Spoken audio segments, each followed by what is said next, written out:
Hello friends, मेरा नाम है रवि और आप सभी का मैं स्वागत करता हूं आपके अपने YouTube channel Ravi study GK पर। फ्रेंड्स, आज मैं आपके लिए जीके जीएस पीवाईक्यू सीरीज़ का सेट 3 लेकर आया हूं। मैं आपको हर सेट में पिछले एग्जामों में जो जीके जीएस के क्वेश्चन बार बार पूछे जा रहे हैं वो करवा रहा हूं और हर एक क्वेश्चन ना मैं आपको बिल्कुल डिटेल में समझा रहा हूँ ताकि आपका ना जीके जीएस बिल्कुल तैयार हो जाए एग्ज़ाम से पहले। देखो फ्रेंड्स, मेरी कोशिश यही है कि ये जो मैंने आप सभी के लिए सीरीज़ स्टार्ट करी है, अगर आप ये सीरीज़ पूरा कंप्लीट कर लेते हो, आप जीके जीएस में बिल्कुल एक्सपर्ट हो जाओगे और आपके हर एग्ज़ाम में ना 100% रिजल्ट आने वाले हैं जीके और जीएस में। एक भी क्वेश्चन आपका छूटेगा नहीं, ठीक है। तो ये आप सभी के लिए सेट 3 रहने वाला है। सेट 1 और सेट 2 आप देख लेना, बिल्कुल डिटेल मैंने अच्छे से समझाया है, ठीक है। तो बाकी के सेट क्या करना है, आपने प्लेलिस्ट पे विजिट कर लेना है। मैं प्लेलिस्ट बना दूंगा जहाँ पे जाके आपको सारे के सारे सेट इसके मिल जाएंगे। और फ्रेंड्स, आपको एक गुड न्यूज़ और देना चाहता हूँ कि आपको ना हर वीडियो ना अब बाइलिंगुअल फॉर्मेट में मिला करेगी, हिंदी मीडियम में भी, इंग्लिश मीडियम में भी। काफ़ी स्टूडेंट की डिमांड आ रही थी कि कुछ वर्ड ऐसे होते हैं हिंदी के जो उनको समझ नहीं आते हैं, इसलिए मैंने बाइलिंगुअल कर दिया है ताकि आपको समझने में आसानी रहे। तो चलिए स्टार्ट कर लेते हैं आज के पहले क्वेश्चन से। हमारा पहला क्वेश्चन है, अरावली श्रेणियाँ किस राज्य में स्थित है? राइट आंसर हो जाएगा ऑप्शन ए, राजस्थान। ये आपको ध्यान रखना है, राजस्थान राज्य में स्थित है अरावली श्रेणियाँ। अब मैं फ्रेंड्स आपको ना अरावली श्रेणियाँ से जुड़े हुए जितने भी इंपॉर्टेंट क्वेश्चन एग्जाम में बनते हैं वो मैं आपको करवा देता हूँ ताकि आपका एक भी क्वेश्चन ना छूटे ना। तो देखिए फ्रेंड्स, आपसे ना एग्जाम में ये पूछा जाता है कि जो अरावली श्रेणी है ये कहाँ पर स्थित है। तो अरावली श्रेणी जो है ये उत्तर पश्चिमी भारत में स्थित है। ये आपको ध्यान रखना है, उत्तर पश्चिमी भारत में स्थित है अरावली श्रेणियाँ। अगर आपसे एग्जाम में ये पूछा जाए कि जो अरावली श्रेणी है इसका शाब्दिक अर्थ क्या होता है, तो शाब्दिक अर्थ होता है चोटियों की रेखा। देखो फ्रेंड, जो मैं आपको बताऊंगा ना वो आपको लिख कर भी बताऊंगा ताकि आपने इसका स्क्रीनशॉट ले सको, ठीक है। अगर आपसे एग्जाम में पूछा जाए कि जो अरावली श्रेणी है इसका विस्तार कहाँ से कहाँ तक है, तो मैं आपको बताना चाहता हूँ अरावली श्रेणी जो है ये दिल्ली से होकर दक्षिणी हरियाणा और राजस्थान से गुजरती है और गुजरात में जाके समाप्त हो जाती है। और सबसे ज़्यादा इंपॉर्टेंट जो क्वेश्चन एग्जाम में पूछा जाता है वो यही पूछा जाता है कि बताओ अरावली पर्वत श्रेणी का जो सबसे ऊंचा शिखर है उसका नाम क्या है, तो उसका नाम है गुरु शिखर। ये आपको ध्यान रखना है, डबल स्टार मार्क कर लेना इसको, हर साल हर एग्ज़ाम में रिपीट होता है। और ये जो गुरु शिखर मैंने आपको बताया ना फ्रेंड्स, इसकी ऊंचाई होती है 1722 मीटर, ठीक है। अब मैं आपको ये भी बता देता हूँ कि गुरु शिखर है कहाँ पर। गुरु शिखर जो है फ्रेंड्स ये राजस्थान में स्थित है, ठीक है, राजस्थान में स्थित है। राजस्थान में कहाँ पर? राजस्थान में है माउंट आबू पर, ये आपको ध्यान रखना है। और इसी के साथ मैं आपको एक और फैक्ट बताना चाहता हूँ कि ना एग्ज़ाम में बार बार एक क्वेश्चन पूछा जाता है, ठीक है। इसको आप हाईलाइट कर लेना एग्ज़ाम से पहले जहाँ पर भी आप नोट्स बनाओगे कि जो अरावली पर्वत श्रृंखलाएँ हैं ये किसका उदाहरण है या किस प्रकार का ये पर्वत है, तो आपका आंसर होगा ये ना अवशिष्ट पर्वत है, ठीक है। किस प्रकार का पर्वत है? ये है अवशिष्ट पर्वत। और अवशिष्ट पर्वत को हम क्या बोलते हैं इंग्लिश में? Residual mountain. रेसिड्यूल माउंटेन मतलब कि ये जो अरावली रेंज है ना ये एक प्रकार का कैसा है? रेसिड्यूल माउंटेन है या फिर अवशिष्ट पर्वत है। तो देखो फ्रेंड्स, यहाँ पे मैंने आपको क्या क्या समझाया। हमने पढ़ा यहाँ पे अरावली श्रेणी, मैंने आपको ये बताया कि जो अरावली श्रेणी है ये कहाँ पर है? राजस्थान में है। और मैंने आपको बताया कि जो उसका ये स्थित है कहाँ पर? उत्तर पश्चिमी भारत में स्थित है, ठीक है। और मैंने आपको ये भी बताया कि जो अरावली श्रेणी है इसका शाब्दिक अर्थ क्या होता है? शाब्दिक अर्थ होता है इसका चोटियों की रेखा, ये मैंने आपको बता दिया। उसके बाद मैंने आपको ये बताया कि जो अरावली पर्वत श्रेणी है इसका जो सबसे ऊंचा शिखर है इसका नाम है गुरु शिखर, जो कि मैंने आपको बताया हर एग्ज़ाम में पूछा जाता है। इसकी ऊंचाई भी मैंने आपको बताई 1722 मीटर इसकी ऊंचाई है। मैंने आपको ये भी बताया गुरु शिखर जो है राजस्थान में स्थित है। राजस्थान में कहाँ पर? माउंट आबू में स्थित है। ये आपको पता लग गया। और सबसे ज़्यादा इंपॉर्टेंट क्वेश्चन मैंने आपको एक और बताया कि जो अरावली पर्वत श्रृंखलाएं हैं यह एक प्रकार की अवशिष्ट पर्वत है, मतलब कि रेसिड्यूल माउंटेन है। जितने भी मैंने आपको एक्स्ट्रा फैक्ट बताए ना सभी अपने आप में क्वेश्चन है और एग्ज़ाम में बार बार पूछा जाता है। तो चलिए अगला क्वेश्चन हम कर लेते हैं। ये भी एग्ज़ाम का फेवरेट क्वेश्चन है और जितने भी इंपॉर्टेंट क्वेश्चन बनेंगे ना हर टॉपिक से वो मैं आपको समझाऊंगा अच्छे से, ठीक है। मतलब एक क्वेश्चन में आप मान के चलो 5 से 10 क्वेश्चन मैं आपको करवा दूंगा, ठीक है। तो हमारा अगला क्वेश्चन है, पालघाट निम्नलिखित में से किनके मध्य स्थित है? सबसे पहले आपको ये बताना चाहता हूँ कि ये जो पालघाट है, पालघाट ना बेसिकली एक प्रकार का ना दर्रा है, ठीक है। दर्रा क्या होता है? दो पहाड़ों के बीच में जो नेचुरल रास्ते होते हैं उन्हें हम दर्रा बोलते हैं, यानी कि पासेस बोलते हैं। तो हमारा क्वेश्चन ये है कि पालघाट निम्नलिखित में से किनके मध्य स्थित है? तो राइट आंसर हो जाएगा इस क्वेश्चन का ऑप्शन बी, नीलगिरी और अन्नामलाई पहाड़ियाँ।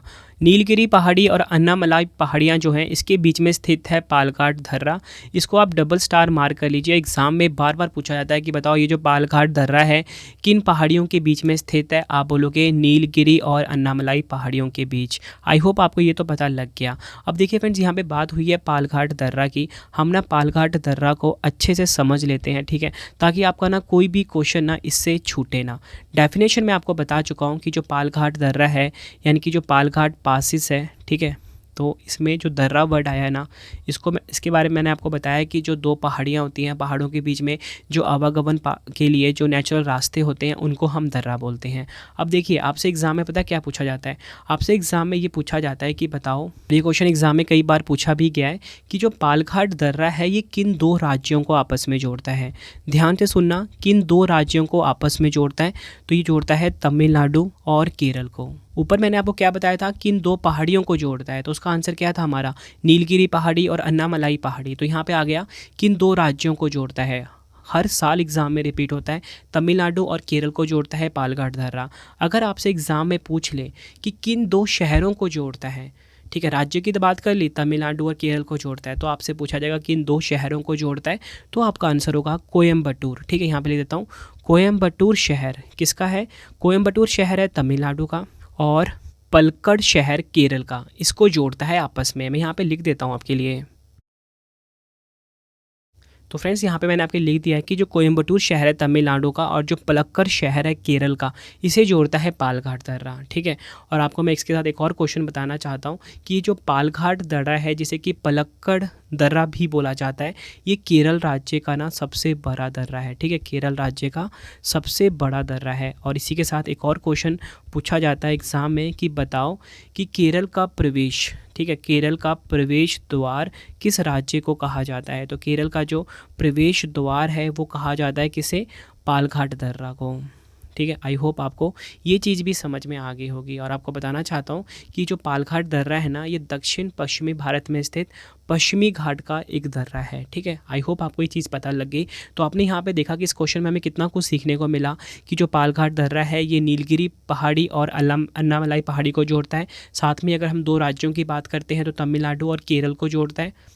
उसके बाद अगर हम और डीपली समझें तो ये जो कोयम्बटूर शहर है तमिलनाडु का, इसे और केरल का जो पलक्कड़ शहर है इसे जोड़ता है। और इसी के साथ मैंने आपको बताया केरल राज्य का सबसे बड़ा दर्रा है कौन सा? पालघाट दर्रा। और केरल का प्रवेश द्वार भी इसे कहा जाता है। आई होप आपको मैं जो भी फैक्ट बता रहा हूँ अच्छे से समझ में आ रहा होगा। तो चलिए अब हम नेक्स्ट क्वेश्चन देख लेते हैं। वायुमंडलीय दाब को मापने में कौन से यंत्र का उपयोग किया जाता है? राइट आंसर हो जाएगा ऑप्शन बी, बैरोमीटर। ये आपको ध्यान रखना है, जो वायुमंडलीय दाब होता है इसे मापने में हम बैरोमीटर यंत्र का प्रयोग करते हैं। एग्जाम के लिए काफ़ी इंपॉर्टेंट है। फ्रेंड्स, यहाँ पे बात हुई है वायुमंडलीय दाब की, यानी कि एटमॉस्फेरिक प्रेशर की। तो आपको ये पता होना चाहिए कि जो वायुमंडलीय दाब है यानी कि एटमॉस्फेरिक प्रेशर है, ये होता क्या है। तो मैं आपको बताना चाहता हूँ, देखो हमारे आसपास की जो हवा होती है ना, इसमें ना वजन होता है। ठीक है, और ये जिस भी चीज़ को छूती है ना उसी को दबाती है। इसी को हम क्या कहते हैं? वायुमंडलीय दाब। अब आपके दिमाग में ये आ रहा होगा कि हमारे आसपास भी तो हवा है, तो जो वो हवा है वो हमें क्यों नहीं, हमें जो दबाती है तो हमें उस पर उसका फ़र्क क्यों नहीं पड़ता? तो मैं आपको बताना चाहता हूँ फ्रेंड्स, देखो हमारे शरीर के अंदर भी एक दाब होता है। ठीक है, जो क्या होता है कि जो वायुमंडलीय दाब होता है ना, इसके बराबर होता है और ये बाहर से दाब को ख़त्म कर देता है। ठीक है, ये तो आपको पता लग गया कि वायुमंडलीय दाब क्या होता है और हमारे शरीर पे वायुमंडलीय दाब का कोई इफ़ेक्ट क्यों नहीं पड़ता, ये मैंने आपको बता दिया। अब आपसे एग्ज़ाम में क्वेश्चन पूछा जाता है कि बताओ किसका उपयोग किया जाता है वायुमंडलीय दाब की निरंतर रिकॉर्डिंग के लिए? तो आपका आंसर होगा बैरोग्राफ। ठीक है, यहाँ पे लिख देता हूँ। तो मैंने यहाँ पे आपको क्या बताया, जो वायुमंडलीय दाब है इसको मापने के लिए हम यंत्र प्रयोग करते हैं बैरोमीटर। लेकिन अगर पूछा जाए कि किसका उपयोग वायुमंडलीय दाब की निरंतर रिकॉर्डिंग के लिए किया जाता है, तो बैरोग्राफ आपका आंसर होगा। और एक क्वेश्चन एग्जाम में बार बार पूछा जाता है, इसको आप डबल स्टार मार्क भी कर लेना, कि जो भूमि स्तर होता है इस पर वायुमंडलीय दबाव लगभग कितना होता है? तो मैं आपको बताना चाहता हूँ, वो होता है 1.01 × 10⁵ पास्कल। ठीक है, ये मैंने आपको क्या बताया कि जो वायुमंडलीय दाब है भूमि स्तर पर वो कितना होता है? 1.01 × 10⁵ पास्कल। और अगर आपसे एटीएम में पूछा जाए तो वो होता है 1 एटीएम। ठीक है, ये भी यूनिट है किसकी? वायुमंडलीय दाब की।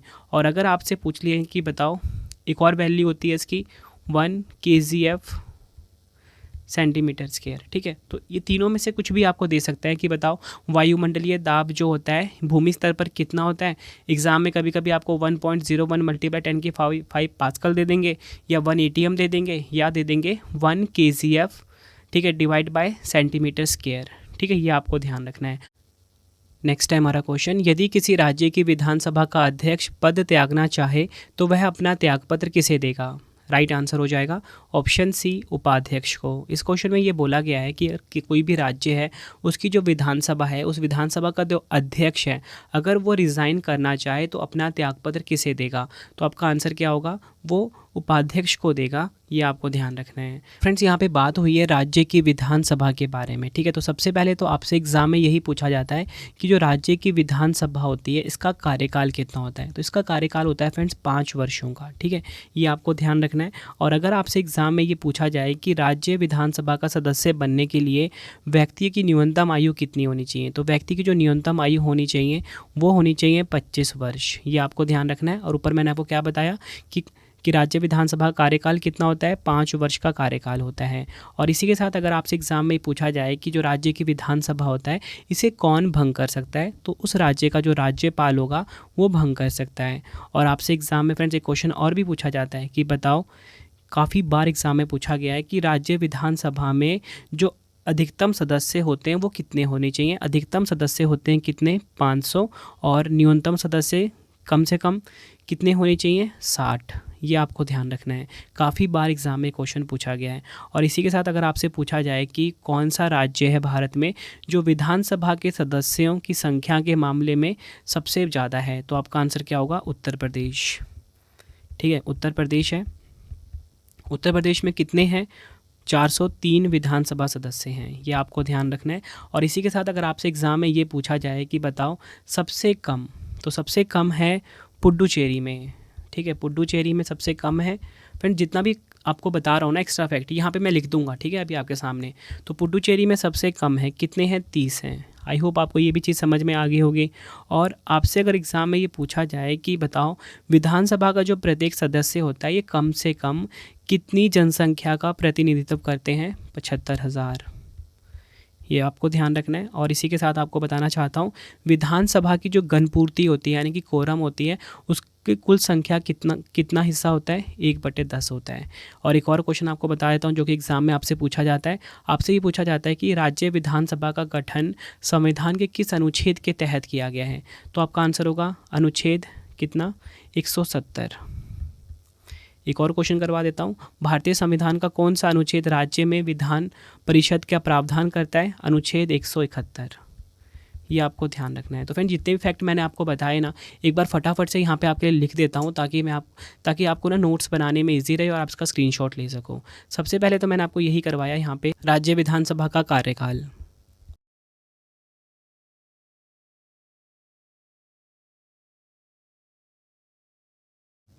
तो फ्रेंड्स, यहाँ पे मैंने आपको जो समझाया यहाँ पे मैंने आप सभी के सामने लिख दिया। तो एक बार हम फटाफट से एक बार क्विक रिवीजन कर लेते हैं कि मैंने आपको यहाँ पे क्या क्या पढ़ाया। यहाँ पे मैंने आपको ये पढ़ाया कि यदि किसी राज्य का विधानसभा का अध्यक्ष अगर अपना पद त्यागना चाहे तो वो उपाध्यक्ष को अपना त्यागपत्र देगा। ठीक है, उसके बाद मैंने आपको ये बताया कि जो राज्य की विधानसभा होता है इसका कार्यकाल कितना होता है, 5 वर्षों का इसका कार्यकाल होता है। सदस्य की जो न्यूनतम आयु होती है कम से कम 25 वर्ष होनी चाहिए अगर किसी को भी राज्य विधानसभा का सदस्य बनना है तो। और मैंने आपको बताया राज्य की विधानसभा को कौन भंग कर सकता है, राज्यपाल जो हैं ये भंग कर सकते हैं। अगर आपसे पूछा जाए कि राज्य की विधानसभा में जो अधिकतम सदस्य होते हैं वो कितने होने चाहिए, 500। ठीक है, और न्यूनतम सदस्य 60। और मैंने आपको बताया सबसे अधिक सदस्य किस राज्य से हैं, उत्तर प्रदेश से हैं, कितने हैं, 403। उसके बाद मैंने आपको बताया कि न्यूनतम सदस्य हैं पुडुचेरी से, कितने हैं, 30 हैं। उसके बाद मैंने आपको बताया कि जो राज्यसभा के जो होते हैं सदस्य वो कम से कम कितना जनसंख्या का प्रतिनिधित्व करते हैं, कम से कम 75,000। ये आपको ध्यान रखना है। गणपूर्ति कितनी है यानी कि कोरम कितना है, 1/10 है।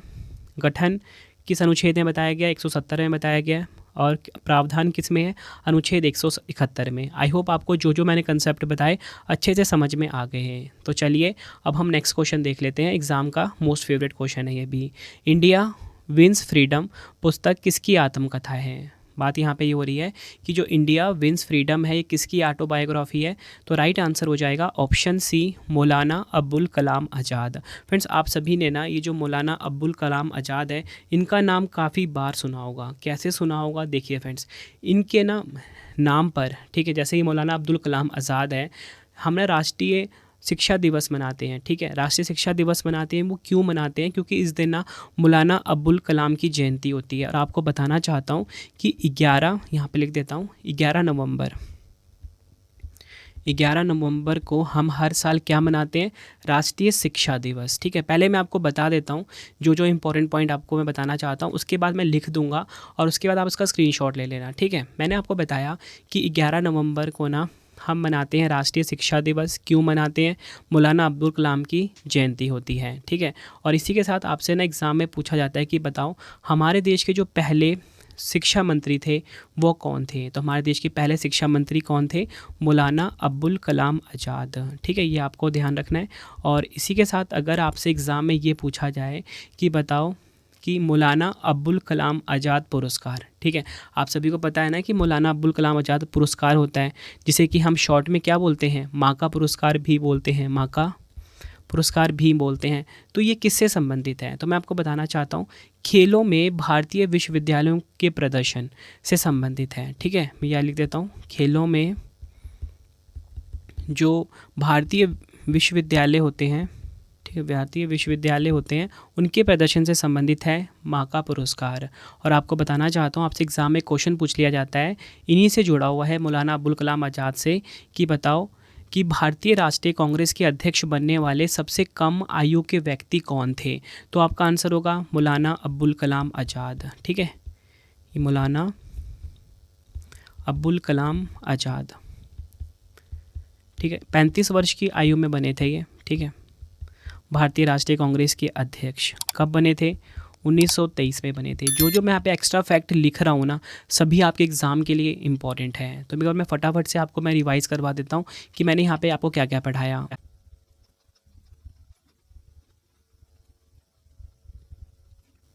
तो फ्रेंड जितने भी इंपॉर्टेंट फैक्ट थे वो मैंने आपको यहाँ पे बता दिए मौलाना अब्दुल कलाम आज़ाद के बारे में। फटाफट से एक बार हम क्विक रिवीजन कर लेते हैं। मैंने आपको बताया कि राष्ट्रीय शिक्षा दिवस मनाया जाता है मौलाना अब्दुल कलाम आज़ाद की जयंती पर।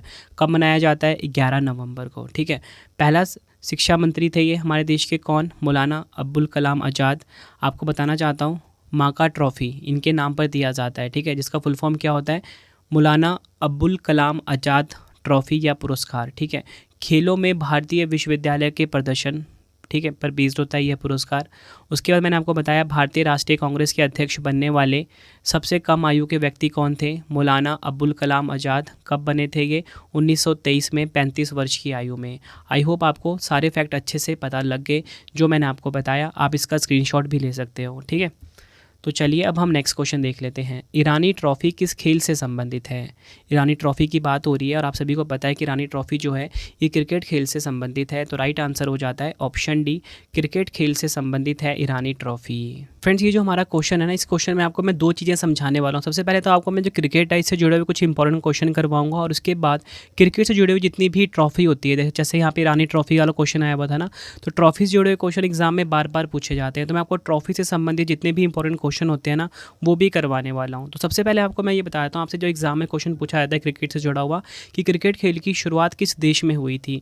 तो इसकी जो शुरुआत हुई थी ना फ्रेंड्स, इंग्लैंड देश में हुई थी। यहाँ पे लिख देता हूँ, क्रिकेट खेल की शुरुआत हुई थी इंग्लैंड देश में। और आपसे एग्ज़ाम में क्वेश्चन पूछा जाता है, काफ़ी बार पूछा भी गया है।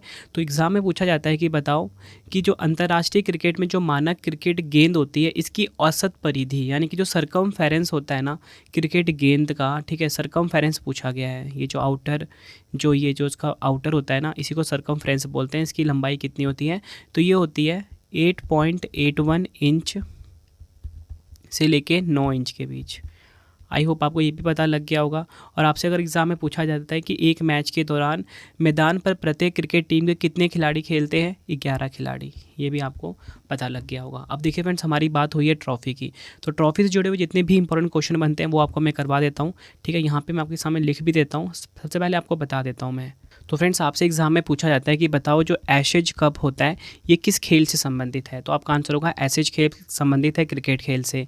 अगर आपसे पूछा जाए एशिया कप भी क्रिकेट खेल से संबंधित है। इसी के साथ अगर हम बात करें सीके नायडू ट्रॉफ़ी भी क्रिकेट खेल से ही संबंधित है। और अगर आपसे एग्ज़ाम में पूछा जाए कि बताओ कूच बिहार ट्रॉफ़ी ये भी क्रिकेट खेल से ही संबंधित है।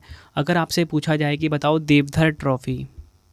देवधर ट्रॉफ़ी भी क्रिकेट खेल से संबंधित है। अगर आपसे पूछा जाए दलीप ट्रॉफ़ी, ये तो आपने सुना ही होगा, काफ़ी बार एग्ज़ाम में पूछा गया और आप मैचेस भी देखते होंगे दलीप ट्रॉफ़ी का, तो ये भी क्रिकेट खेल से संबंधित है। अगर आपसे पूछा जाए गावस्कर बॉर्डर ट्रॉफ़ी, तो गावस्कर जो बॉर्डर ट्रॉफ़ी है ये भी क्रिकेट खेल से संबंधित है। अगर आपसे पूछा जाए कि जीडी बिरला ट्रॉफ़ी भी क्रिकेट खेल से ही संबंधित है। अगर आपसे पूछा जाए आईसीसी विश्व कप, ये तो आप सभी को पता है आईसीसी विश्व कप किससे संबंधित है, क्रिकेट खेल से संबंधित है। अगर आपसे पूछा जाए कि बताओ ईरानी ट्रॉफ़ी, जो कि हमारा क्वेश्चन भी था, ये भी क्रिकेट खेल से ही संबंधित है। अगर आपसे पूछा जाए कि बताओ जवाहरलाल नेहरू कप, ठीक है, जवाहरलाल नेहरू कप, ये भी क्रिकेट खेल से संबंधित है। रानी झांसी ट्रॉफ़ी, ये भी क्रिकेट खेल से संबंधित है, ठीक है। और अगर आपसे एग्ज़ाम में पूछा जाए कि रणजी ट्रॉफ़ी, ये तो एग्ज़ाम का मोस्ट फेवरेट क्वेश्चन है, रणजी ट्रॉफ़ी एग्ज़ाम में बार बार पूछा जाता है, क्रिकेट खेल से संबंधित है। उसके बाद है रोहिंटन बारिया ट्रॉफ़ी, कौन सा, रोहिंटन बारिया ट्रॉफ़ी, ये क्रिकेट खेल से संबंधित है। अगर आपसे पूछा जाए कि बताओ रॉथमैन कप, ठीक है, रॉथमैन कप किस खेल से संबंधित है, क्रिकेट खेल से संबंधित है। सहारा कप क्रिकेट खेल से संबंधित है। अगर आपसे पूछा जाए शारजहाँ कप भी क्रिकेट खेल से ही संबंधित है। और अगर आपसे पूछा जाए एग्ज़ाम में कि बताओ सिंगर कप, टाइटन कप किस खेल से संबंधित है, क्रिकेट खेल से। विजय हज़ारे ट्रॉफ़ी, काफ़ी बार एग्ज़ाम में पूछा जाता है विजय हज़ारे ट्रॉफ़ी के बारे में, क्रिकेट खेल से संबंधित है। विजय मर्चेंट ट्रॉफ़ी, ठीक है, विजय हज़ारे मैंने आपको बताया, इसी के साथ विजय मर्चेंट ट्रॉफ़ी भी पूछा जाता है। तो विजय मर्चेंट ट्रॉफ़ी जो है ये भी क्रिकेट खेल से संबंधित है। उसके बाद आता है विजडन ट्रॉफ़ी, कौन सा, विजडन ट्रॉफ़ी, ये भी क्रिकेट खेल से संबंधित है। विल्स ट्रॉफ़ी, ये भी क्रिकेट खेल से संबंधित है। जितने भी मैंने आपको फ्रेंड्स यहाँ पे बताए ना, सभी आपके एग्ज़ाम के लिए मोस्ट इंपॉर्टेंट रहने वाले हैं, ठीक है। एक बार मैं आपको जो इंपॉर्टेंट रिवाइज़ करवाता हूँ, विजडन हो गया, एसएज हो गया, एशिया हो गया, सीके नायडू ट्रॉफ़ी क्रिकेट खेल से है, दलीप ट्रॉफ़ी, देवधर ट्रॉफ़ी, इसके बाद गावस्कर बॉर्डर ट्रॉफ़ी, आईसीसी विश्व कप, ठीक है, ईरानी कप, उसके बाद मैंने आपको कराया रणजी ट्रॉफ़ी, उसके बाद मैंने आपको कराया रोहिंटन बोरिया ट्रॉफ़ी, रॉथमैन कप, शारजहाँ कप, विजय हज़ारे, सभी के सभी किससे संबंधित है, क्रिकेट खेल से। तो चलिए अब हम नेक्स्ट क्वेश्चन देख लेते हैं। हमारा अगला क्वेश्चन है शून्य काल क्या होता है, यानी कि 0 आवर क्या होता है। संविधान का क्वेश्चन है, ये पॉलिटी का क्वेश्चन है, तो राइट आंसर हो जाता है ऑप्शन सी, जब सदन में अति महत्वपूर्ण मामलों पर विचार होता है उसे हम कहते हैं शून्यकाल। अब देखिए फ्रेंड्स, बात शून्यकाल की हुई है तो काफ़ी सारे क्वेश्चन एग्जाम में बनते हैं शून्यकाल से, तो वो आपको मैं एक बार फटाफट से बता देता हूँ जो कि आपसे आपके एग्ज़ाम में पूछे जाएंगे। तो फ्रेंड्स आपसे एग्ज़ाम में ये पूछा जाता है कि बताओ इसे शून्यकाल क्यों कहा जाता है। मैंने आपको ये बताया ना कि शून्यकाल क्या होता है, जब सदन में अति महत्वपूर्ण मामलों पर विचार होता है, तो इसे शून्यकाल ही यानी कि 0 आवर क्यों कहा जाता है। तो आपको बताना चाहता हूँ क्योंकि ये ना दोपहर 12 बजे शुरू होता है, ठीक है, 12 बजे शुरू होने के कारण इसे हम कहते हैं शून्यकाल। आई होप आपको ये चीज़ पता लग गई होगी। अगर आपसे एग्ज़ाम में पूछा जाए कि बताओ संसद में ना शून्यकाल का समय कौन सा होता है, तो आपको बताना चाहता हूँ 12 बजे से लेकर जो 1 बजे तक का समय होता है दोपहर का, ये होता है शून्यकाल का टाइम, ठीक है। आपको बताना चाहता हूँ, ये काफ़ी बार एग्ज़ाम में पूछा गया। उसके बाद आपको बताना चाहता हूँ कि भारत में ना संसदीय कामकाज में शून्यकाल कब जोड़ा गया, तो 1962 में जोड़ा गया, ठीक है। और लोकसभा में शून्यकाल की अधिकतम अवधि कितनी होती है, शून्यकाल की अधिकतम अवधि की ना कोई लिमिट नहीं है, लेकिन वैसे जो इसका टाइम होता है वो 30 मिनट का होता है, ये आपको ध्यान रखना है। देखो 2 तरीके से आपसे एग्ज़ाम में पूछे जाएंगे कि लोकसभा में शून्यकाल की अधिकतम अवधि कितनी है, तो आपका आंसर होगा अनंत काल तक, ठीक है। और वैसे जो उसकी ड्यूरेशन होती है वो 30 मिनट की होती है, ये आपको ध्यान रखना है। आई होप आपको जो मैंने फैक्ट बताए आपको अच्छे से समझ में आ गए होंगे। मैंने यहाँ पे आपको ये बताया कि इसको शून्यकाल यानी कि 0 आवर इसलिए कहते हैं क्योंकि 12 बजे शुरू होता है और इसका जो टाइम होता है वो होता है 12 से 1 बजे तक का, और 1962 में इसे शामिल किया गया संसदीय कामकाज में। और इसकी ड्यूरेशन होती है वैसे 30 मिनट की और अधिकतम अनंत काल तक, मतलब कि कोई लिमिट नहीं है इसकी। नेक्स्ट है हमारा क्वेश्चन, शक्ति का मात्रक क्या है। पूछा गया है कि बताओ जो पावर है इसकी यूनिट क्या होती है। तो राइट आंसर हो जाएगा इस क्वेश्चन का ऑप्शन सी, वाट। यानी कि वाट जो है ये पावर शक्ति की यूनिट होती है। अब देखो फ्रेंड, सबसे पहले आपको बताता हूँ कि पावर यानी कि शक्ति की डेफिनेशन क्या होती है। एग्ज़ाम में ना आपको डेफिनेशन दे देंगे, बोलेंगे बताओ ये किसकी डेफिनेशन है, तो आपको डेफिनेशन पता होनी चाहिए शक्ति की। देखिए फ्रेंड्स, आपको बताना चाहता हूँ, शक्ति को कहते हैं कार्य करने की दर या फिर ऊर्जा के स्थानांतरण की दर को हम क्या कहते हैं, शक्ति कहते हैं। इंग्लिश में होता है power is defined as the rate of doing work और the rate of transfer of energy. यहाँ पे लिख देता हूँ।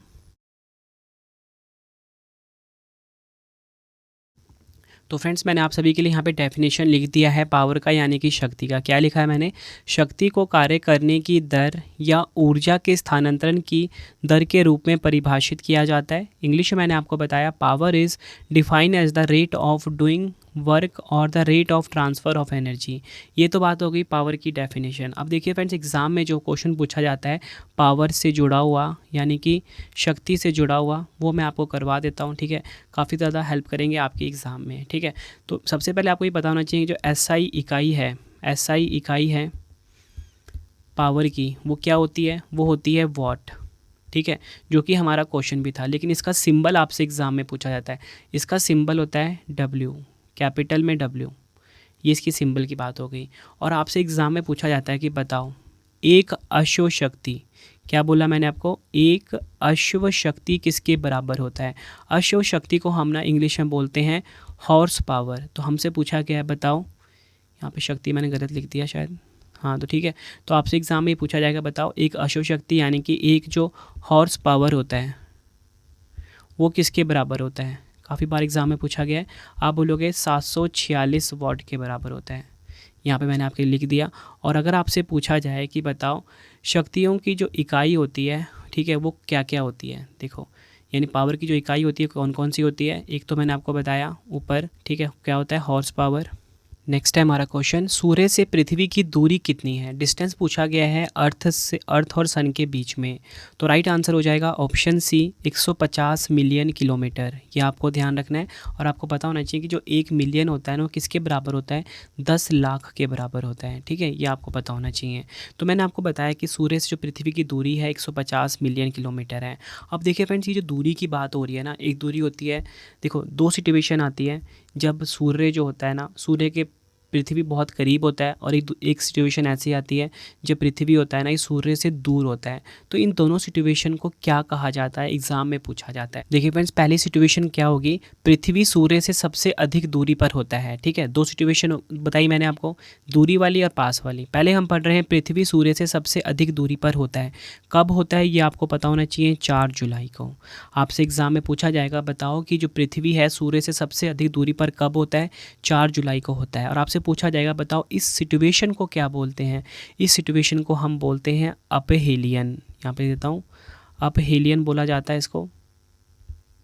और हिंदी में क्या बोलते हैं इसको, हिंदी में इसको बोलते हैं हम अपसौर। यहाँ पे लिख देता हूँ फ्रेंड्स, बहुत काम आएगा आपके लिए, एग्ज़ाम में बार बार पूछा जाता है। ठीक है, यहाँ पे लिख देता हूँ, अपसौर कहा जाता है इसको। मैंने आपको बताया पृथ्वी सूर्य से सबसे अधिक दूरी पर होता है 4 जुलाई को, अपहेलियन यानी कि अपसौर कहा जाता है।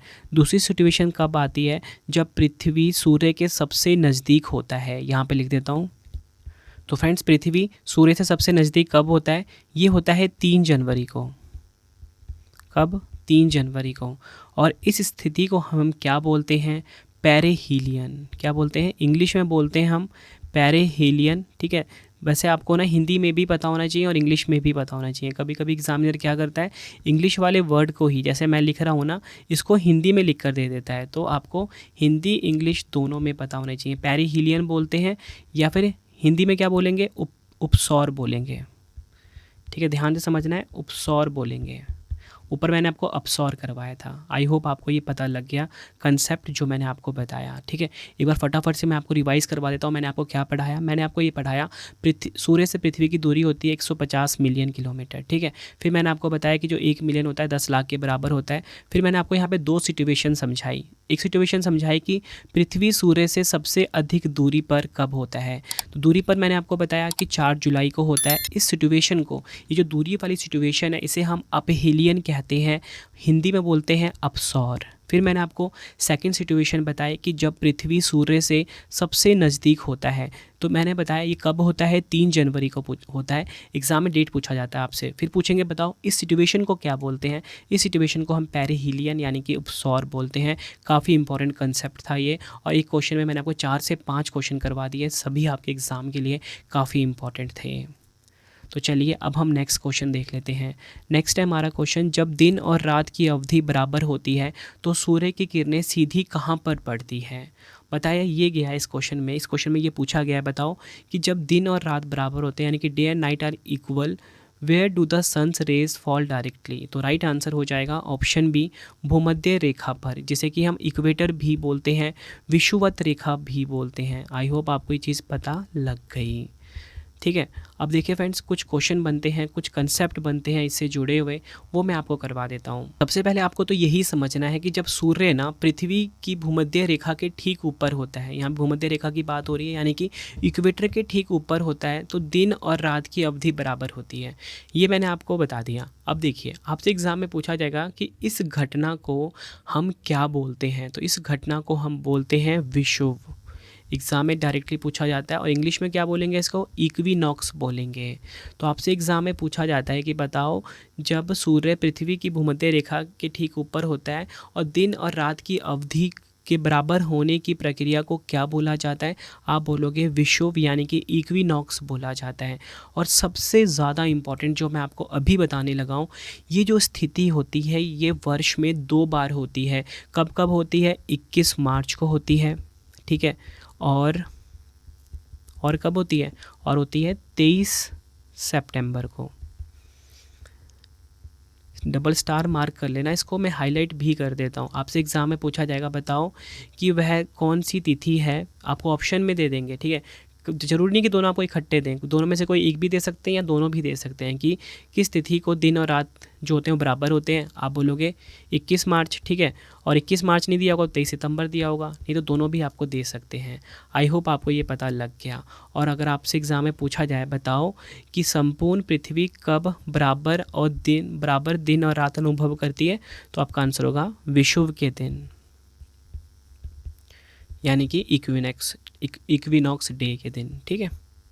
आई होप आपको ये चीज़ पता लग गई जो मैंने आपको यहाँ पे समझाई। काफ़ी इंपॉर्टेंट कंसेप्ट थे यहाँ पे जो मैं आपको साथ साथ में समझाता चल रहा हूँ। तो चलिए अगला क्वेश्चन देख लेते हैं। गोबी मरुस्थल किस देश में स्थित है? राइट आंसर हो जाएगा ऑप्शन सी, मंगोलिया। गोबी मरुस्थल जो है, आपको बताना चाहता हूँ, मंगोलिया और चीन देश में स्थित है, लेकिन इसकी जो मैक्सिमम है ना गोबी मरुस्थल, वो स्थित कहाँ पर है? मंगोलिया में। इसलिए इसका आंसर ना हम हमेशा मार्क करते हैं मंगोलिया को, ठीक है। और अगर आपको ना मतलब कि चीन भी दिया होगा तो फिर उपयुक्त दोनों इसका आंसर होगा, ठीक है। अब बात करते हैं हम यहाँ पे गोबी मरुस्थल की। कुछ एक्स्ट्रा फैक्ट आपको बता देता हूँ गोबी मरुस्थल से जुड़े हुए। सबसे पहले आपको बताना चाहता हूँ गोबी मरुस्थल किस महाद्वीप में है। गोबी मरुस्थल है एशिया महाद्वीप में। जैसे आपसे पूछा जाता है ना एग्ज़ाम में कि सहारा मरुस्थल किस महाद्वीप में है, तो आप बोलते हो अफ्रीका महाद्वीप में। वैसे ही पूछ लिया जाता है आपसे कि बताओ गोबी मरुस्थल किस महाद्वीप में है? एशिया महाद्वीप में है, आप आंसर दोगे। और गोबी मरुस्थल मैंने आपको क्या बताया कि चीन और, ठीक है, और कौन से देश में है? मंगोलिया में, ठीक है। लेकिन ज़्यादातर इसका जो हिस्सा है वो मंगोलिया में है, ठीक है, ये आपको पता होना चाहिए। और गोबी मरुस्थल किस प्रकार का मरुस्थल है? जैसे मरुस्थल आप सभी को पता है ना कि गर्म होते हैं, लेकिन जो गोबी मरुस्थल है एक प्रकार का ठंडा मरुस्थल है, मतलब कोल्ड डेजर्ट है। आई होप आपको ये भी पता लग गया होगा, ठीक है। तो चलिए अब हम नेक्स्ट क्वेश्चन देख लेते हैं अपना। अगला क्वेश्चन है हमारा एग्ज़ाम का मोस्ट फेवरेट क्वेश्चन है ये भी। फ्रेंड्स, अगर आपको वीडियो की क्वालिटी, वीडियो का कंटेंट और आपके रवि सर की मेहनत पसंद आ रही है ना, वीडियो को लाइक और शेयर ज़रूर करें। फ्रेंड्स, ये सीरीज़ स्टार्ट करने का मेरा मेन मोटिव यही है कि वैसे तो इस सीरीज़ को मैं बहुत बहुत सारे पार्ट्स करवाऊंगा इसके, ठीक है, ताकि आपको मैं जीके जीएस में एक्सपर्ट बना दूं। लेकिन जब आप 10 से 15 पार्ट में पहुंचोगे ना, तो आप खुद को लगेगा कि आप कोई भी जो मॉक टेस्ट दे रहे हो ना, आपके मॉक टेस्ट में फुल मार्क्स आने वाले हैं, ठीक है। मैं उसी तरीके से आपको पढ़ा रहा हूँ, ठीक है, मतलब बिल्कुल डिटेल में एक एक कंसेप्ट आपको अच्छे से समझा रहा हूँ। एक क्वेश्चन जितने भी इंपॉर्टेंट क्वेश्चन बनते हैं वो सब कुछ आपको समझाता चल रहा हूँ। तो हमारा अगला क्वेश्चन है, बताओ दक्षिण अफ्रीका का चौड़ा वृक्ष रहित घास मैदान क्या कहलाता है। मतलब बोला गया है कि जो साउथ अमेरिका का जो वास्ट ट्रीलेस ग्रासलैंड है उसे क्या बोला जाता है। तो राइट आंसर हो जाएगा इस क्वेश्चन का, हमारा राइट आंसर हो जाएगा ऑप्शन बी, पम्पास। ये आपको ध्यान रखना है, एग्ज़ाम के लिए काफ़ी इंपॉर्टेंट है। जो चौड़ा वृक्ष रहित घास का मैदान होता है ना दक्षिण अमेरिका का, वो पम्पास कहलाता है। अब इसी के साथ फ्रेंड्स आपको मैं कुछ फैक्ट बताना चाहता हूँ। देखिए, जो पम्पास है ना दक्षिण अमेरिका का, जो अर्जेंटीना और उरुग्वे है, ठीक है, अर्जेंटीना और जो उरुग्वे देश है, यहाँ के जो घास के मैदान होते हैं उन्हीं को हम बेसिकली क्या कहते हैं, पम्पास कहते हैं, ठीक है। यहाँ पे लिख देता हूँ अर्जेंटीना और उरुग्वे। आई होप आपको ये चीज़ पता लग गई। अब मैं आपको ना जो विश्व के प्रमुख घास के मैदान है वो आपको बता देता हूँ, ठीक है। एग्ज़ाम में डायरेक्टली क्वेश्चन इसमें से बनेगा, आप इस चीज़ को कहीं पे नोट डाउन करते रहिए। वैसे तो जो जो आपको मैं बता रहा हूँ उसका आप नोट्स प्रॉपर बनाते रहिए। देखिए, अगर आपसे पूछा जाएगा जो डाउन्स है, ठीक है, डाउन्स कहाँ का घास का मैदान है, काफ़ी बार एग्ज़ाम में पूछा गया है, ये है ऑस्ट्रेलिया का। और अगर आपसे एग्ज़ाम में ये पूछा जाए कि बताओ कैंटरबरी, काफ़ी बार एग्ज़ाम में पूछा गया है, जो कैंटरबरी है, यहाँ पे लिख देता हूँ कैंटरबरी, ये कहाँ का घास का मैदान है, ये है न्यूजीलैंड का, ठीक है। और अगर आपसे एग्ज़ाम में ये पूछा जाए कि बताओ पम्पास, ठीक है, जो कि हमारा क्वेश्चन भी आया था अभी, तो पम्पास कहाँ का घास का मैदान है, ये है दक्षिण अमेरिका का। दक्षिण अमेरिका में जो क्षेत्र है अर्जेंटीना और उरुग्वे, ये आपको ध्यान रखना है, पम्पास घास के मैदान की बात हो रही है। अब सबसे ज़्यादा इंपॉर्टेंट एक और आ जाता है जिसे कहते हैं हम सवाना घास का मैदान, ठीक है। जो सवाना घास का मैदान है ये अफ्रीका और ऑस्ट्रेलिया में, ठीक है, कहाँ पे, अफ्रीका और ऑस्ट्रेलिया, ठीक है। और इसी के साथ अगर मैं आपको बताऊं सेल्वास, ठीक है, सेल्वास की बात कर लेते हैं, तो ये कहाँ का है, दक्षिण अमेरिका का, ठीक है, दक्षिण अमेरिका का। और अगर आपसे एग्ज़ाम में ये पूछा जाए वेल्ड्स, काफ़ी बार एग्ज़ाम में पूछा गया है, इसे आप डबल स्टार भी मार्क कर सकते हो कि जो वेल्ड्स घास का मैदान है, ठीक है, यहाँ पे मैं अच्छे से लिख देता हूँ आपके लिए, जो वेल्ड्स घास का मैदान है ये कहाँ का है, ये है अफ्रीका महाद्वीप का। आई होप आपको ये चीज़ पता लग गई होगी। और एक और आपको मैं करवा देता हूँ, ठीक है, जैसे यहाँ पे दक्षिण अमेरिका की बात हुई थी, पम्पास भी मैंने आपको बता दिया यहाँ का है, ठीक है। उसके बाद यहाँ पे मैंने एक और आपको बताया सेल्वास। और अगर आपसे एग्ज़ाम में पूछ लें कि बताओ लनोस, ठीक है, क्या लनोस, ये कहाँ का है, तो ये भी है दक्षिण अमेरिका का। आई होप आपको ये चीज़ अच्छे से समझ में आ गया होगा। तो चलिए फ्रेंड्स, अब हम नेक्स्ट क्वेश्चन देख लेते हैं जो कि आपके एग्जाम के लिए काफ़ी इंपॉर्टेंट रहने वाला होगा। देखो फ्रेंड्स, अब तक आप जितने भी क्वेश्चन पढ़ चुके हो ना, आपने ये देखा होगा कि एक क्वेश्चन में आपने काफ़ी सारे क्वेश्चन पढ़े और सारे क्वेश्चन जो थे ना ये प्रीवियस ईयर के थे। तो हमारा क्वेश्चन है, कौन सा भारतीय राज्य म्यांमार के साथ अपनी सीमा साझा नहीं करता है। सबसे पहले आपको ये पता होना चाहिए जो म्यांमार है ये हमारा पड़ोसी देश है। ये चीज़ मैं आपको मैप से समझाता हूँ ताकि आपको अच्छे से समझ में आए, ठीक है फ्रेंड्स। देखिए, सबसे पहले आप यहाँ पे ये देखो कि जो पड़ोसी देश है, ठीक है, हमारे ना जो भारत है इसके टोटल मिला के 9 पड़ोसी देश हैं, 7 जो हैं स्थलीय सीमा वाले हैं और 2 कौन से हैं, जलीय सीमा वाले। तो स्थलीय सीमा वाले से एक ही देश कौन सा है, म्यांमार है, ठीक है, ये आप देख रहे हो म्यांमार देश है और ये इसकी बाउंड्री है यहाँ पे सामने, जो आपके सामने रेड से हाईलाइट कर रहा हूँ। तो यहाँ पे आप ये देखिए कि ये 4 राज्य हैं भारत के। भारत के कितने राज्य हैं, भारत के 4 राज्यों के साथ अपनी सीमा साझा कर रहा है, जिसमें कि कौन कौन सा है, अरुणाचल प्रदेश है, ठीक है, ये अरुणाचल प्रदेश हो गया, नागालैंड हो गया, मणिपुर हो गया, मिज़ोरम हो गया। ये 4 राज्य तो हैं, लेकिन इसमें ना जो सिक्किम राज्य है वो इसमें कहीं पर भी नहीं है, क्योंकि सिक्किम तो यहाँ पर है। तो इस क्वेश्चन का जो राइट आंसर हो जाएगा ना सिक्किम हो जाएगा, क्योंकि सिक्किम राज्य के साथ ये अपनी सीमा साझा नहीं करता है। तो एक बार क्वेश्चन की तरफ आ जाते हैं कि कौन सा भारतीय राज्य म्यांमार के साथ अपनी सीमा साझा करता है। तो मैंने आपको बताया ऊपर, अरुणाचल प्रदेश के साथ सीमा अपनी साझा करता है, मिज़ोरम के साथ करता है, मणिपुर के साथ करता है, और एक और मैंने आपको कौन सा राज्य बताया, एक मैंने आपको बताया यहाँ पे नागालैंड भी, ठीक है। ये 4 राज्यों के साथ करता है, लेकिन ये जो सिक्किम है इसके साथ नहीं करता। तो ये राइट आंसर सिक्किम हो जाता है। आई होप आपको ये चीज़ अच्छे से समझ में आ गई होगी। तो चलिए अब हम नेक्स्ट क्वेश्चन देख लेते हैं। अगला क्वेश्चन है, वार्षिक वित्तीय विवरण का प्रावधान भारतीय संविधान के किस अनुच्छेद में है? राइट आंसर हो जाएगा ऑप्शन बी, अनुच्छेद 112। बेसिकली फ्रेंड्स आपको बताना चाहता हूँ, वार्षिक वित्तीय विवरण, ठीक है, जब भी हम बजट की बात करते हैं ना, तो बजट का जो एक्चुअल वर्ड बजट है ना, ये हमारे संविधान के किसी भी अनुच्छेद में या फिर कहीं पे भी इसका प्रयोग नहीं हुआ है। इसकी जगह जो प्रयोग हुआ है वो हुआ है वार्षिक वित्तीय विवरण, जिसे कि हम क्या बोलते हैं, एनुअल फाइनेंशियल स्टेटमेंट भी बोलते हैं। ठीक है, तो आपसे एग्जाम में डायरेक्टली क्वेश्चन ये पूछा जाए कि बजट का प्रयोग किस अनुच्छेद में हुआ है, तो किसी भी अनुच्छेद में नहीं हुआ बजट का, लेकिन वार्षिक वित्तीय विवरण का यानी कि एनुअल फाइनेंशियल स्टेटमेंट का प्रयोग हुआ है अनुच्छेद 112 में। बात यहाँ पे बजट की हुई है, तो आप सभी को पता है कि बजट से रिलेटेड मैं आपके सामने वीडियो भी लेकर आया हूँ, लेकिन आपसे मैं बजट से जुड़े हुए कुछ इंपॉर्टेंट क्वेश्चन करवा देता हूँ जो कि आपके लिए काफ़ी हेल्पफुल रहेंगे। ठीक है, तो सबसे पहले आप ये देखिए, जो बजट शब्द होता है ना, आपसे एग्जाम में पूछा जाता है इसका अर्थ क्या होता है। तो बजट शब्द का जो अर्थ होता है वो होता है चमड़े का थैला। क्या होता है?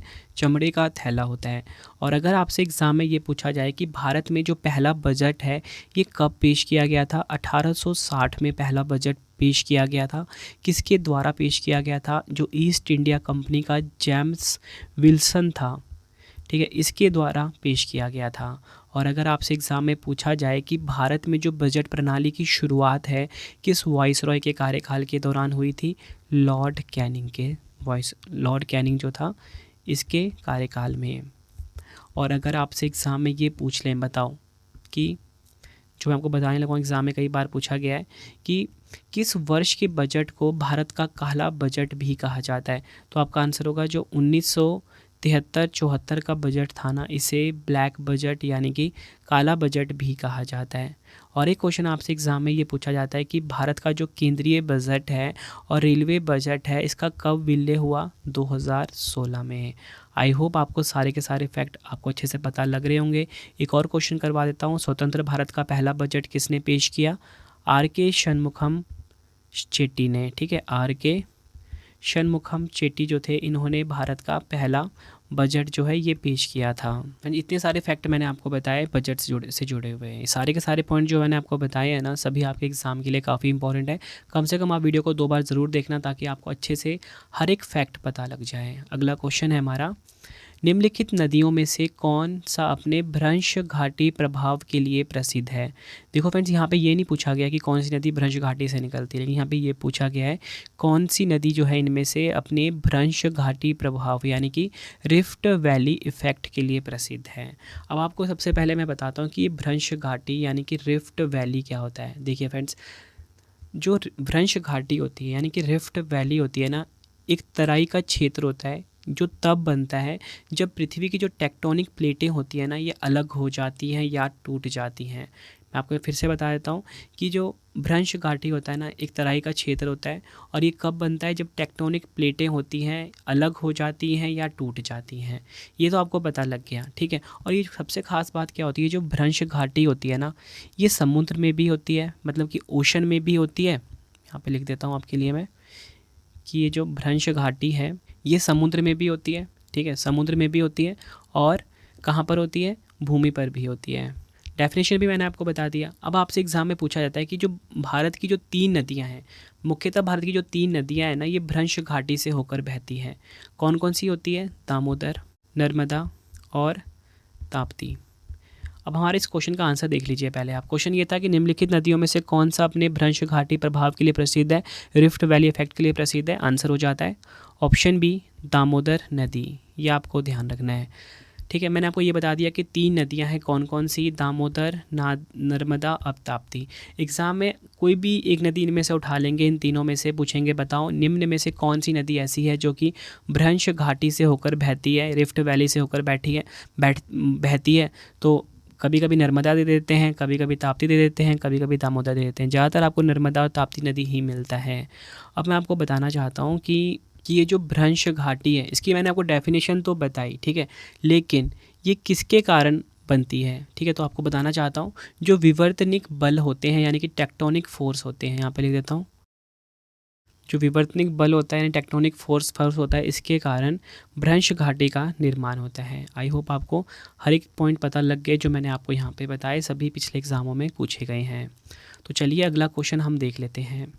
भारत में जूट उद्योग सर्वाधिक किस राज्य में पाए जाते हैं? राइट आंसर हो जाएगा इस क्वेश्चन का हमारा ऑप्शन डी, पश्चिम बंगाल में। आपको बताना चाहता हूँ, भारत में जो जूट उद्योग है ना, ये सर्वाधिक पाया जाता है कहाँ पर? पश्चिम बंगाल राज्य में। ठीक है, आई होप आपको चीज़ पता लग गई। अब देखिए फ्रेंड्स, मैं कुछ आपको चीज़ें बताता हूँ। आपसे ना एग्ज़ाम में ना सबसे पहले ये पूछा जाता है कि बताओ कि जो भारत में जो पहली जूट मिल है, यानी कि जो लार्जेस्ट जूट इंडस्ट्री है, ये कहाँ पर स्थापित हुई थी? तो आपका आंसर होगा, भारत की जो पहली जूट मिल है ये पश्चिम बंगाल में स्थापित हुई थी। यहाँ पर लिख देता हूँ। ठीक है, यहाँ पे पूछा गया है पहला जूट मिल पश्चिम बंगाल में। ठीक है, पश्चिम बंगाल का जो जगह है वो पूछा जाता है आपसे, तो वो है रिसरा शहर। कौन सा शहर? रिसरा शहर। यहाँ पर स्थापित हुई थी पहली जूट मिल 1855 में। ये तीनों पॉइंट आप लिख लीजिए, तीनों एग्जाम में अलग अलग तरीके से पूछा जाता है। रिसरा शहर कहाँ का? पश्चिम बंगाल का, 1855 में स्थापित हुई थी। ठीक है, और अगर आपसे एग्जाम में क्वेश्चन और पूछा जाता है कि किस उद्योग का सबसे अधिक जो विकास है ना, हुगली नदी के किनारे हुआ है? किसकी नदी के किनारे? हुगली नदी के किनारे। तो आपका आंसर क्या होगा? जूट उद्योग। ठीक है, दूसरा अगर आपसे एग्ज़ाम में ये पूछा जाए कि बताओ किसके द्वारा भारत में रिसरा में, जो भारत का जो रिसरा है, यहाँ पे मैंने लिखा ना, यहाँ पे जो कि पश्चिम बंगाल है, यहाँ पे प्रथम जूट कताई मिल की स्थापना की गई? तो इसका आंसर होगा जॉर्ज ऑकलैंड। जो अंग्रेज़ था जॉर्ज ऑकलैंड। ठीक है, ये नाम भी आपके लिए काफ़ी इंपॉर्टेंट है। फिर देखिए, जब आप एग्ज़ाम देने जाओगे ना, वहाँ भी सभी क्वेश्चन आपको डायरेक्टली देखने को मिलने वाले हैं। ठीक है, और अगर आपसे पूछा जाए कि किस प्रकार की जो मिट्टी होती है, यानी जो मृदा होती है, वो जूट के लिए अनुकूल होती है? जलोढ़ मृदा। ठीक है, जलोढ़ मृदा। और अगर आपसे पूछा जाए कि जूट जो होता है इसे किस फाइबर के रूप में जाना जाता है? तो आपका आंसर होगा, जूट को हम सुनहरा फाइबर भी कहते हैं, यानी कि गोल्डन फाइबर भी कहते हैं। ठीक है, और अगर आपसे एग्ज़ाम में पूछा जाए कि जूट सफ़ेद जूट के पौधे की छाल से प्राप्त एक प्राकृतिक रेशा है, जिसे क्या कहा जाता है? आपका आंसर होगा कार्कोरस कैप्सुलरिस कहा जाता है। यहाँ पे लिख देता हूँ, क्या कहा जाता है? कार्कोरस कैप्सुलरिस कहा जाता है। तो फ्रेंड्स, ये सारे के सारे इंपॉर्टेंट फैक्ट मैंने आपको बताए जूट से जुड़े हुए। ठीक है, एक बार फटाफट से कोई रिवीजन कर लेते हैं। मैंने आपको बताया भारत में जो जूट उद्योग है सर्वाधिक किस राज्य में पाए जाते हैं? पश्चिम बंगाल में पाए जाते हैं। मैंने आपको ये बताया कि जो भारत का जो पहला जूट मिल है ये पश्चिम बंगाल का जो रिसरा है, यहाँ पर स्थापित किया गया। कब? 1855 में। ठीक है, आपसे पूछा जाता है डायरेक्टली क्वेश्चन कि पहला जूट मिल कहाँ स्थापित किया गया था।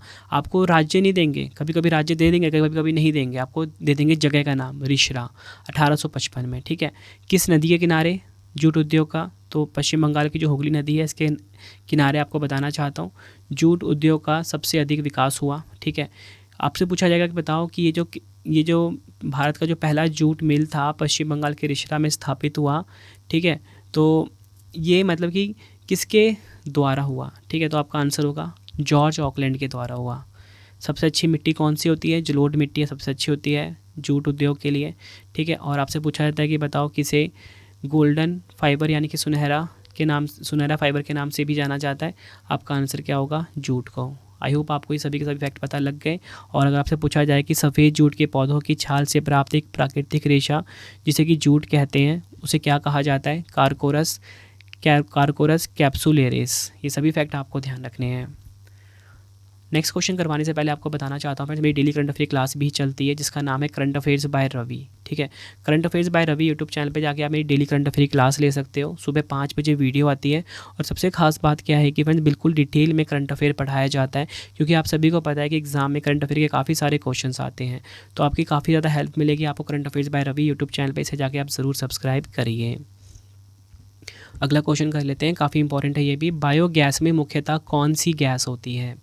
तो राइट आंसर हो जाएगा इस क्वेश्चन का हमारा ऑप्शन सी, कार्बन डाइऑक्साइड और मीथेन। देखिए फ्रेंड्स, सबसे पहले आपको ये पता होना चाहिए कि ये जो बायोगैस होता है, ठीक है, बायोगैस यहाँ पे लिखा हुआ है ना आपके सामने बायोगैस, इसमें जो मुख्यतः गैस होती है ना वो होती है मीथेन, नंबर 1 पे।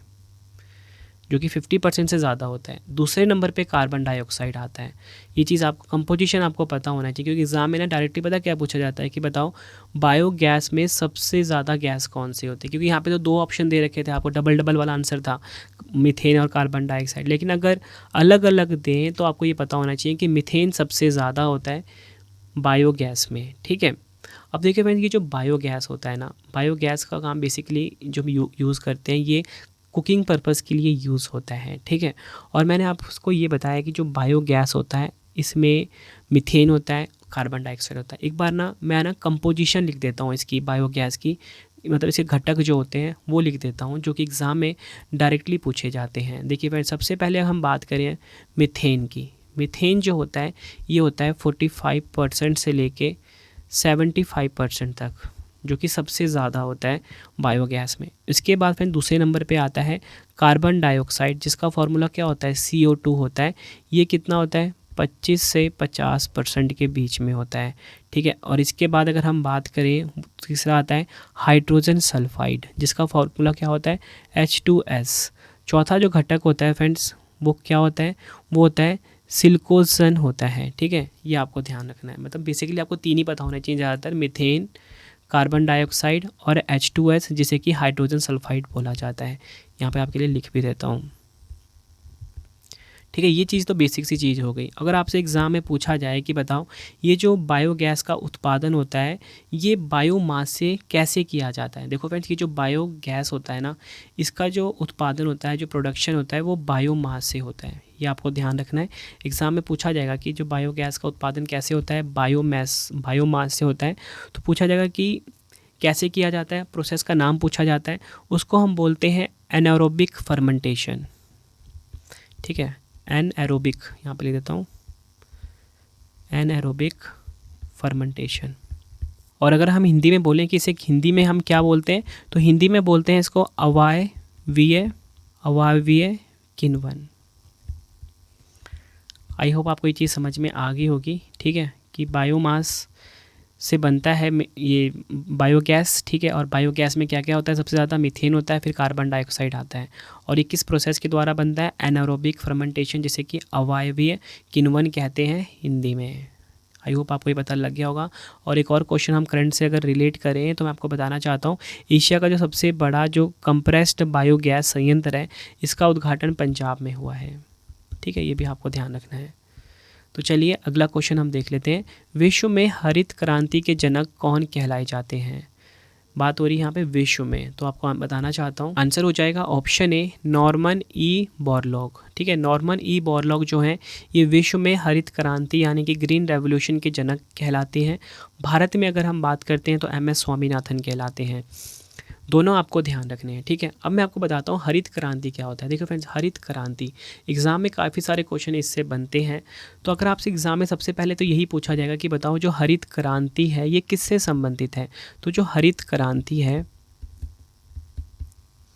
ये संबंधित है गेहूँ उत्पादन से। किससे, गेहूँ उत्पादन से।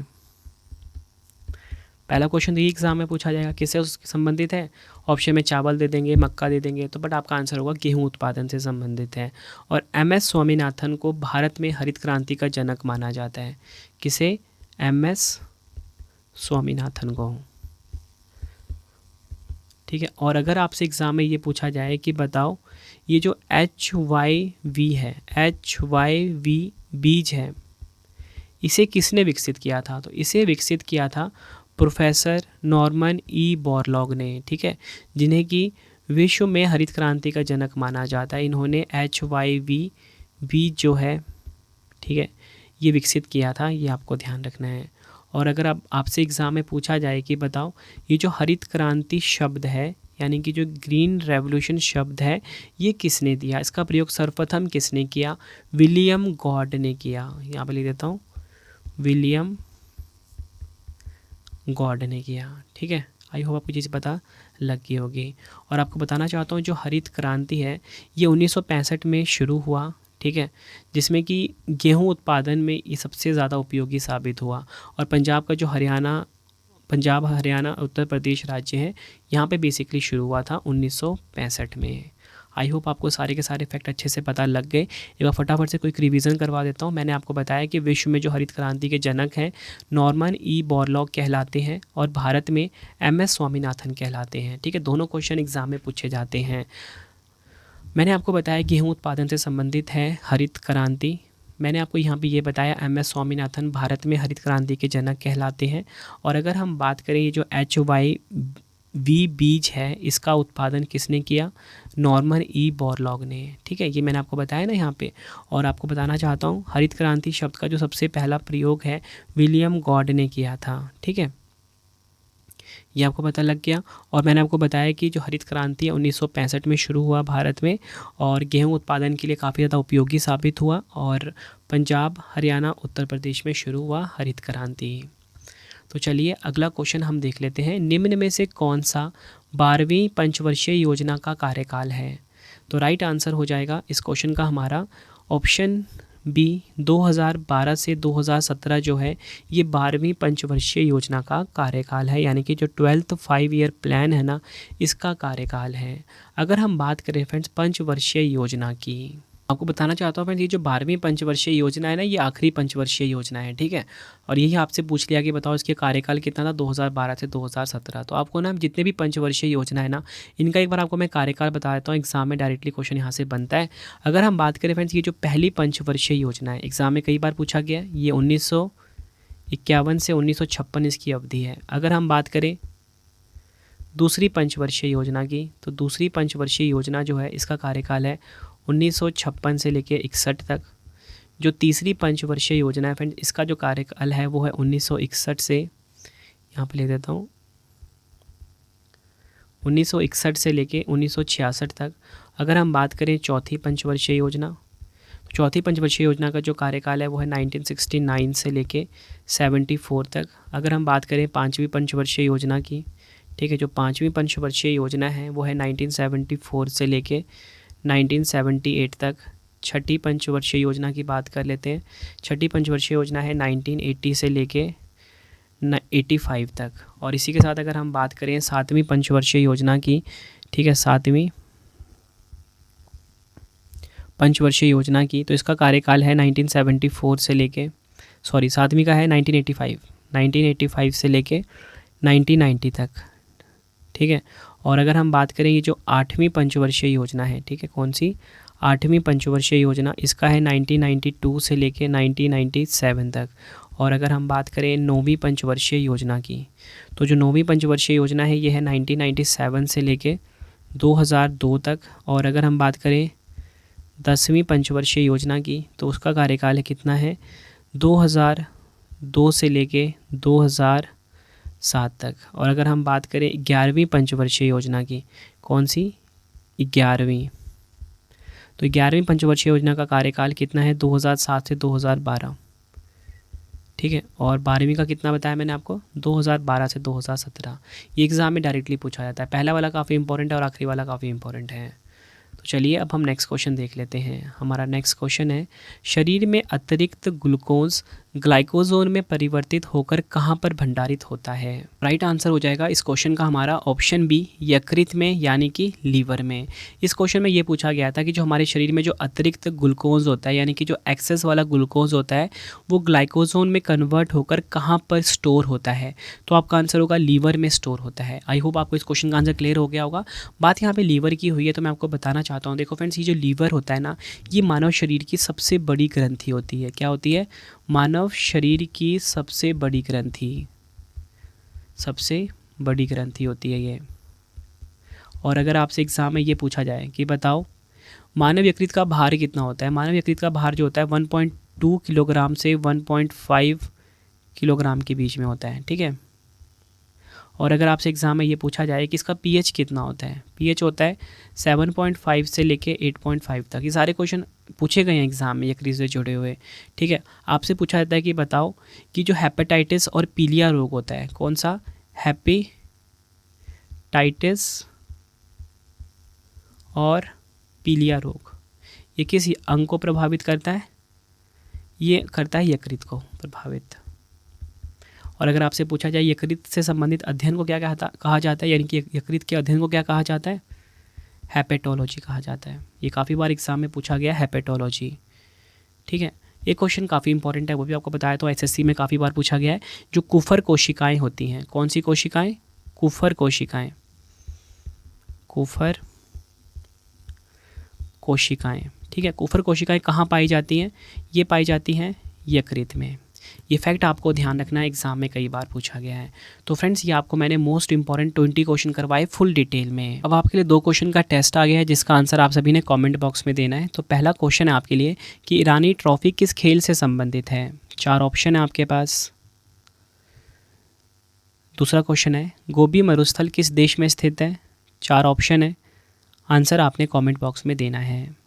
फ्रेंड्स, ये वीडियो कंप्लीट हो गई है। अब आपके लिए इंपॉर्टेंट इन्फॉर्मेशन कि आपके रवि सर की जो ई बुक की वेबसाइट है वो है www.ravibookspdf.com।